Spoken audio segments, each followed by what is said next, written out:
Namaskar. Welcome to another episode of Beyond Headlines. This episode where Mr. Anand Vardhan Singh and me, both of us, the public and SW, we come together and we discuss the 5 assembly elections. Um, Today we'll start with Uttar Pradesh as usual, and Singh Saab, I'm going to directly get into the question. In the last 1 week, I had two very interesting conversations. First is I spoke to Mr. Rohit Jhakar, who was the president of Jat Mahasabha, and he was sounding very upset with the Bharatiya Janata Party, and they said that they felt cheated all these years voting for Bharatiya Janata Party. I also spoke to national spokesperson of RLD, and he too was very clear that Jayant Chaudhary is not going to go to Bharatiya Janata Party. In fact, it is all a mere strategy to create confusion.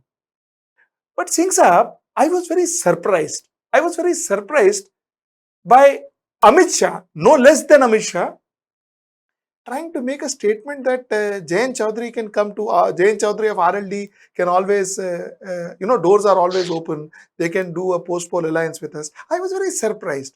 My first question: why are Jats so angry with BJP? No, I will give you the background why Amit Shah did this. Amit Shah called a meeting at the residence of Paresh Verma, who is the son of Sahab Singh Verma, who was a old BJP. He was also a chief minister and a very respected leader of BJP. His son is a MP, current MP, and he called a Jat meeting in his house, where Amit Shah also went there. No, this was not a Jat meeting. It was a BJP Jat meeting. I mean, telling that the impression was given that a general Jat has come. No, it was Jat who are aligned with BJP had come. One of the ministers, Sanjeev Balyan, who is from that area only, he also was present. Now, Amit Shah has this tendency of putting some confusion in the opposite camp. So, as a strategy, he not only said, "My doors are open," he said, he addressed it to Jayant Chaudhary and he said, you have done a wrong thing, you have gone to a wrong house, you have chosen a wrong house. And then he said, my Jat leaders will go and they will ask him, why don't you align with BJP and things like that. Now, coming to your basic questions, why Jats are so angry? The answer is one: Kisan agitation. Because Jat primarily, psych-wise, they are very close to the way Punjab farmers think. Very close to those Punjab or Haryana farmers think. The mannerism, the khap panchayat, the way they live their life is closer to the lifestyle and the way they think of Punjab and Haryana than Eastern UP. Let me first clarify this. Number two, they are primarily farmers, and in this agitation, which lasted for about a year or so, Jat had a very important role to play. There were 3 or 4 main places where they were agitating. One of them, the UP border, was basically handled by Jat leaders. And in the entire thing, Sanyukt Kisan Morcha is the banner under which about 40-50 Kisan agitators, Kisan unions are fighting this law. But Rakesh Tikat, in person, as an individual, has seen the tremendous growth. Now, he is generally considered to be the tallest leader among Jats, among Kisans. Now, he also had the same legacy. When you talk of Kisan leaders and Jat leaders, because Chaudhry Charan Singh was primarily a Kisan leader. He was later on, because of the vote problem, he was shown as a Jat leader, but primarily he was a Kisan leader. Same with Mahen Singh Tikat, the Rakesh Tikat's father. He was again from the Chaudhry Charan Singh school of thought. He was also primarily a Kisan leader. It happened to be that he was Jat. Now, both these people, Chaudhry Charan Singh and Chaudhry Mahin Singh Tikat, had a lot of following in the entire, not only UP, but Haryana, Punjab also. So you will also find that Bharatiya Kisan Union, which was started by Mahin Singh Tikat, has their own, now they are divided, but some division or someone is there in Haryana, someone is there in Punjab, and someone is there. So Jat are very angry because of two things. One, the not only the agitation, the language which was used by the BJP leadership, calling them all names and things like that, Deshdrohi, Mawali, Atankvadi, whatever they were called like this. So they are very angry on this. How you can do this for a Kisan? How you can do this? Secondly, the insensitivity shown by the Prime Minister, because there was everyone was knowing more than 700, about 756 or 764, either of two figures, Kisans lost their life during this agitation. They are called Shaheed. These people, the BJP doesn't have the audacity of not, they never called a single word of sympathy was not spoken. Our Prime Minister, he talked of that there was a mistake and I was not able to convince those people, I am withdrawing this law. But he never came and said that I am sorry for the deaths and it should not have happened, something like that. He never apologized. Because in that famous interview where Satpal Malik, the governor of Meghalaya, has said that when he went to Prime Minister, he said that people are dying. More than at that point of time, about 500 Kisans had died. He said, I told him that more than 500 Kisans have died. The answer of our Modi ji was, "Kya mere liye mare hain?" No, sitting in the Prime Minister's chair, you cannot be so insensitive. You cannot be. So, Jat will not forget the treatment and the abuse and the insensitivity which the BJP top leadership has shown. Another question I wanted to ask you, who is according to article in Deccan Herald, 27% of people in Western Uttar Pradesh are Muslims and 7% are Jats.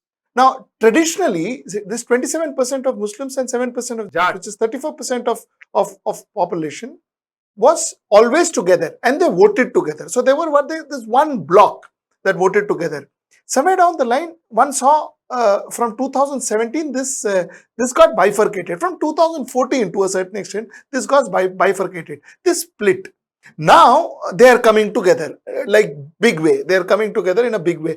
Tell me what caused the split and what caused them to come back. What caused them to come back now is quite obvious, but what caused the split? First of all, traditionally, I mean, if you go in history, they never sailed together. It was a Congress party under which Jat and Muslims and everyone was fighting the freedom struggle, and so they were under one flag. When Chaudhry Charan Singh left Congress and made his Bharati Kranti Dal, I am talking of 67, 68, then yes, some factions of primarily the farmers.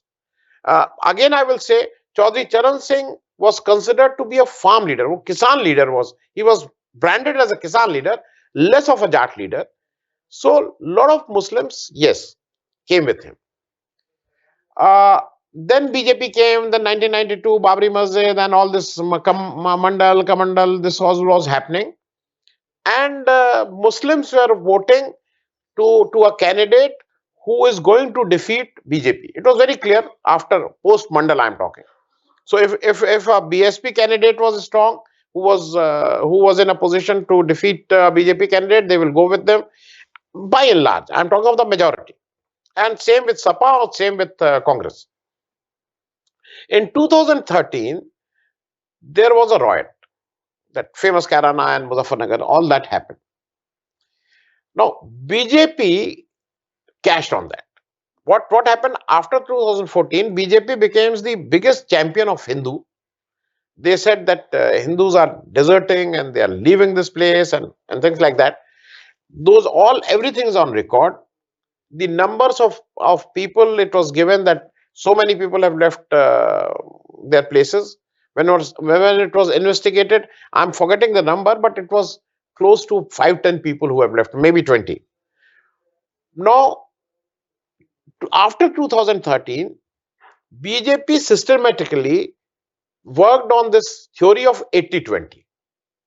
20 the minorities we don't want, we will only concentrate on 80, and we will try to polarize and try to make them, these 80 is my target voters. And this worked with them. 2014, because we said Ram Mandir denge, then फिर हुआ भ्रष्टाचार मिटाएंगे, then it was said that the problem is just because of the Muslims, CA and RC, all these things was tried. 2014, 2017, 2019. And there is absolutely no doubt about it. 2017, when Akhilesh was in power and he was defending his ministry, the, it will not be incorrect to say, yes, there was an appeasement policy by all the parties. Why we say only SAPA? That appeasement policy was of minority was with all the parties. They were treated as voters only. So that BJP was able to manage that thing systematically. After 2019, especially after Corona and Kisan movement, people are fed up. They say this is only Hindu Muslim, it is only India Pakistan, something like this is happening. The prices are, I mean, you see the prices where they are going. You see the unemployment. You see there is a stray animal problem in UP. You see anything you must see, there is a problem. People are without employment. People today, the BJP government says that we are feeding 80 crores people for last 1.5 years, and we are giving so much of ration and 1 kilo of chana and half liter of oil and things like that. Someone can turn around and ask you, who has made them like that? You have made 80 crore of your population, they are not able to earn their livelihood. So who is responsible? You are there for last 8 years. You always talk of double engine, double engine, double engine. So is this double engine is not responsible? If 80 crore of the people in the country are not able to earn their livelihood. So these are the things where after the Kisan movement, that was again, I will say, that was a very crucial movement in the history of post-independent India, where people started thinking that let us forget about this religion and caste and things like that. We must come together on more issues which affect my daily life, which affect me as a person. And maybe because of that, Muslims and Jat have come together, at least in Western UP. So here you are, Jats now against Bharatiya Janata Party. Muslims were always traditionally against Bharatiya Janata Party. Minorities were against Bharatiya Janata Party. Now Dalits seem to be moving away from Bharatiya Janata Party after Swami Prasad Maurya. So there is a huge exodus of traditional voters of the Bharatiya Janata Party. I am not going to call them traditional voters, because I will say voters who were there with them in 2014, voters who were there with them in 2017, voters who were there with them in 2019. I am talking about those voters. So there is a large exodus of those voters in terms of percentage. So are things looking different now? Right. Again, I will. What happened in 2014? People were thinking of some change is going to come. वो बाहर से that money will come. There, I mean, everyone will get 15 lakh rupees in his account. Things like that. 2017, we must admit, a very workable social engineering was done. It was stitched very, I mean, aptly. No, the what was happening today in some of the shows we were talking, we used to call scheduled caste. We were not knowing there are subcaste in that. Now today, if you talk of a scheduled caste, there is Jata, there is Valmiki, there is Pasi, there are n number. There will be about 20 subcaste in that. Same thing backward. Now, backward caste stood with BJP in 2017 elections. What happened? The state president was Keshav Prasad Maurya. He was very hopeful that he was in the running for becoming the chief minister of UP. Somehow, because of, I'm not going into those, Yogi Adityanath ji became the chief minister of Uttar Pradesh. Keshav Prasad Maurya was made the deputy chief minister. And his own community, he himself knew the authority which he was enjoying. He had no authority.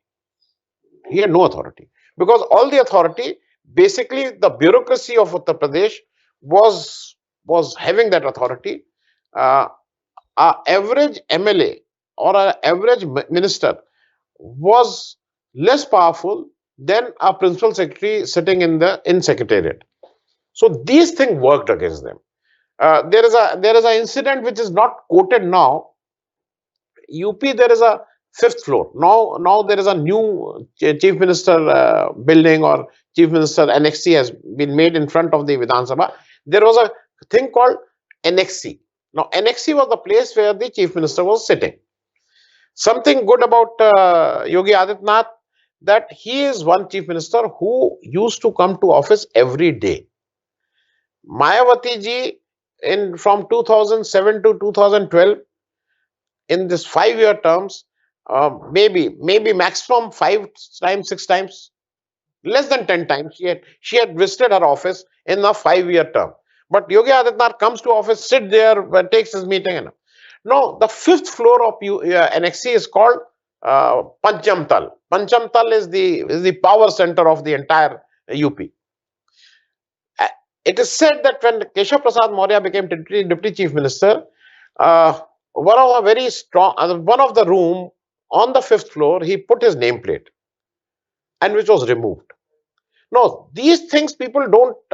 People forget about this, but the man who feel humiliated never forgets that. So his own community felt that though he was made a deputy chief minister, but without that power of a real deputy chief minister. And Swami Prasad Maur, Dara Singh Chauhan, Dharm Singh Saini, and about 6-7 other MLAs, all backward and Dalit MLAs, when they left, the message was very loud and clear that we are not heard. And this thing started about 2.5, 3 years back by Om Prakash Rajbhar, who was a minister in Yogi Adityanath's cabinet. He left the ministry, and then he started gathering the backward people, backward parties. And his only thing was that we are not given our due, we are not treated well. So that also worked against the Yogi Adityanath's government. Okay, Singh Saab, let's move on to another state, and that is from northeast Manipur. 60 seats total, 60 assembly seats, 31 to win. Lot of opinion polls say that it is going to be the incumbent government. They are going to come back. BJP will come back. Mr. Biren Singh will be the chief minister once again. A lot of people say that no, possibly there could be a change because of ASFA. ASFA has really made a lot of unhappy voters in northeastern states, including Manipur. And it is not going to be that easy. Things will be different this time around.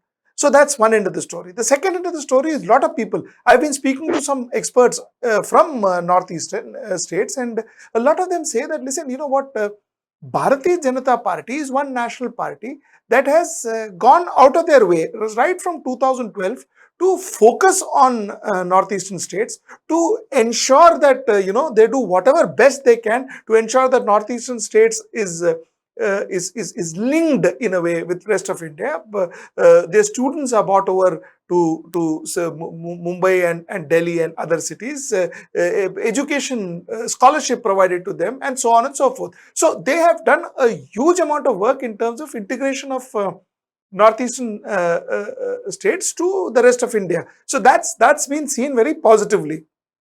So the question therefore is, what is your take? Is ASFA going to be more dominant in this election, Or is Bharatiya Janata Party, like the opinion poll says, with their partners in Naga People's Party and People's Front, all of these parties put together, are they going to form the government once again? Look, to be very honest with this, I mean, I always feel that Northeast being the most beautiful part of the country, all those seven, now eight with Sikkim, these are eight states of Northeast, the most beautiful part of India. And to be honest, that we never give them their due. We never give them the representation which is required. A very small thing I will tell: the way Ranjan Gogoi was the Chief Justice of India. A big thing for a Northeast Eastern state that someone from our place has reached to the Chief Justice position.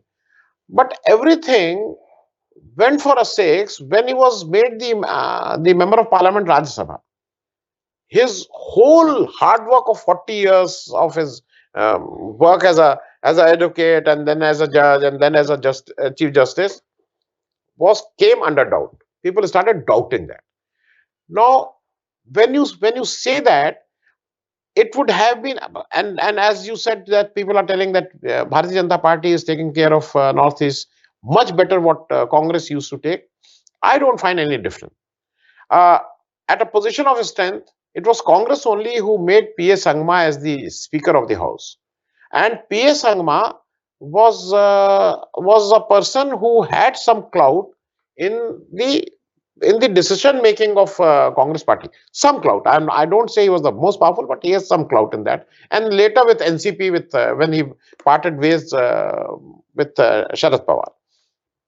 Having said that, it would have been proper if my Prime Minister, if my Amit Shah Sahab, or the BJP machinery, we all know who is looking after UP. We all know who is what focus BJP is there on Uttarakhand or in Punjab or in Goa. How many of us know that which top leader of BJP is handling Manipur? How many speeches our Prime Minister has given there? For the purpose of making the quota work, he has given one speech about 35 40 days back. He went there and he talked of Manipur. uh, Manipur, the Northeast is in a very is at the moment is in a very difficult state. You remember of what happened between Assam and Mizoram? You know where Nagaland is standing today. Now, if people say that this government has done a lot, in my opinion, this is sometime when you remember that their own MP of of Arunachal Pradesh was shouting at the top of his voice that the Chinese are coming into Arunachal Pradesh. Please do something. We are silent on that. What I am trying to say is that this party specializes in making anything as an event. Anything as an event. Uh, Manipur, it would have been great if my prime minister. Today there is a news item. It's a heading. It is the second lead of Times of India. Prime Minister is going to start his first virtual meeting for Uttar Pradesh on 31st. It is a second lead as a token of gesture. I mean, these things they miss. Why it was not started? I'm from Manipur. Why always Manipur will be treated ठीक है हो गया, because only one or two MPs are coming from there. They are not in their scheme of things. What I feel is, and they feel, all the Northeast states generally they are more comfortable with going with the government or with the party which is there in the center. There's absolutely no doubt about it. So Manipur election, as you rightly said, uh, today it seems that BJP backed coalition or whatever it is will see through. I mean, it looks like that. Just to make one comment, the same is true to Rahul Gandhi also. Rahul Gandhi also did not go to Manipur. So to that extent, I don't think anybody specifically, and I think the same is true to us too as media, because Manipur seems to be the least covered electioneering state. So that I think is true to all of us. But that being said, yes, I completely agree. As on now, things look in favor of BJP, but you never know if ASPA has become an issue. ASPA becomes an issue, and if that let's go to Punjab. Just a small thing. That is why, I mean, if Rahul Gandhi is not going, he is paying price for that. No, he is not in the running. Number one. And about the media, which media people with the Tripura experience which media people had will dare to go to all these places and report something? We had Tripura experience. It was us. That is what I mean. I was telling. Now the way media is in UP, we can say too many things because we are 23 crores. You cannot have guard 23 crores people very closely.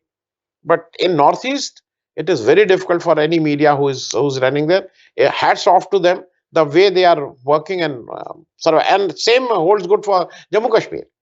The recent incident was that press club and things like that. It is just to terrorize media. So same thing is happening in Northeast also. My journalists were arrested. My journalists are still fighting a case in Tripura. But that being said, Tripura is our state.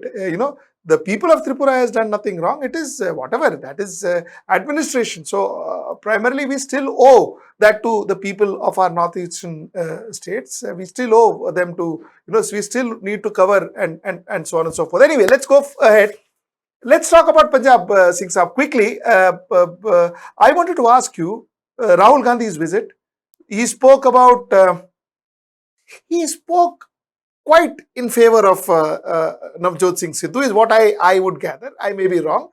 He spoke about the Navjot Singh Sidhu Punjab model. He also said that the chief minister will be decided by the Karyakartas and not by any central command.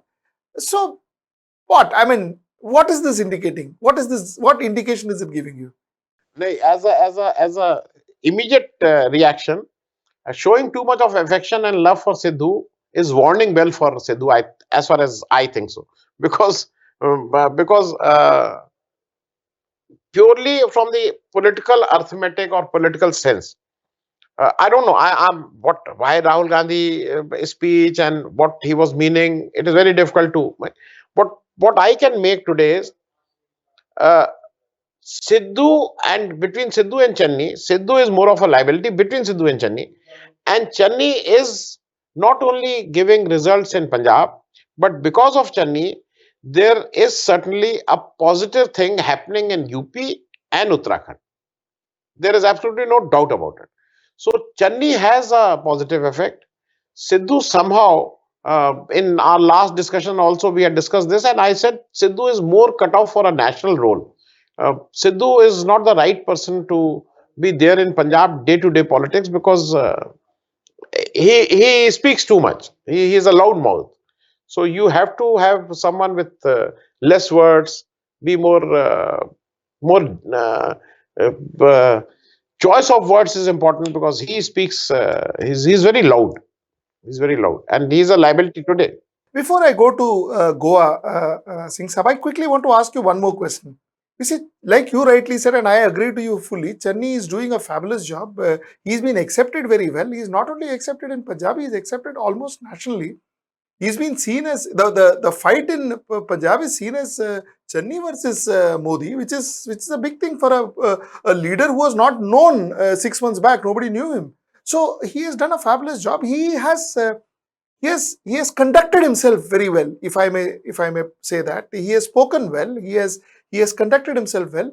Why would Rahul Gandhi want to reinvent the wheel? Why this question of chief minister and chief minister being selected out of Karyakartas, which technically is again unconstitutional because Karyakartas do not choose chief minister. It is the member of the legislative assembly that chooses the chief minister. But that being said, why reinvent the wheel? Like, I still feel the poor communication skill of Rahul Gandhi. Let me be very honest. On day one, evening 5 o'clock, there is a list released of a star pracharak of Congress party, and RPN Singh name is there. Next day morning, he leaves Congress party, joins BJP. So certainly there was a communication gap, and people. What I know about a little bit of Congress is people say that this is one party where if we want to meet someone, and this is happening in all the parties, even in BJP, in Congress, in even in SAPA, even in Samajwadi Party. If you want to speak to your leader, uh, it is not you who will decide that when you want to speak. It is the leader who will decide that, yes, take it. If I have time, maybe after 6 months, maybe after 2 months. I know for certain a lady here in Lucknow, she called up at least thrice Akhilesh Yadav, uh, and then she switched to BJP. When Akhilesh approached her, she said, "You are not picking up my phone." So that problem is there. That problem is there. So what I still feel that had Rahul Gandhi has to be more open, has to be more communicable, has to because what happens, he decides that he want to meet these group of people, these group of people, these group of people. No, if you are especially in opposition, you have to work hard, you have to be more open, you have to be more accessible, and which is to my knowledge, little bit knowledge which I have of Congress, is not there. But the visits he did in Punjab were very, very effective. Yes, Going. yes, there is no doubt about it. There's no doubt about it. Effective, and he also gave a contrast conduct. He went there, and there was after Harmandir Sahib, he went to Jallianwala Bagh, and then he went to a Valmiki Tirth Sthal, a Valmiki temple, and there few people showed him black flags. No, it is part of the democracy. He never said कि my life was under threat or मैं बच के आ गया, thank you कह देना, all this. No, it is part of the democracy process. And as a matter of fact, those people were against Channi because Channi also comes from the scheduled caste. They were part of this is a subcaste of scheduled caste. So there was some tension between those castes. So it was against Channi, but still, even if it is against Channi and Rahul Gandhi, if they have faced that black facts, it is good for the democracy. He never Absolutely. complained. He never Absolutely. complained. Absolutely. I've got 2 more minutes, but I have to cover Goa because we are keeping Uttarakhand for the next session. Goa, as on now, tremendous amount of anti-incumbency against Bharatiya Janata Party. That said, the opposition votes are all spread all over. TMC, Shiva Sena, NCP, Congress, local parties. So it's kind of spread all over. One doesn't know what's going to happen.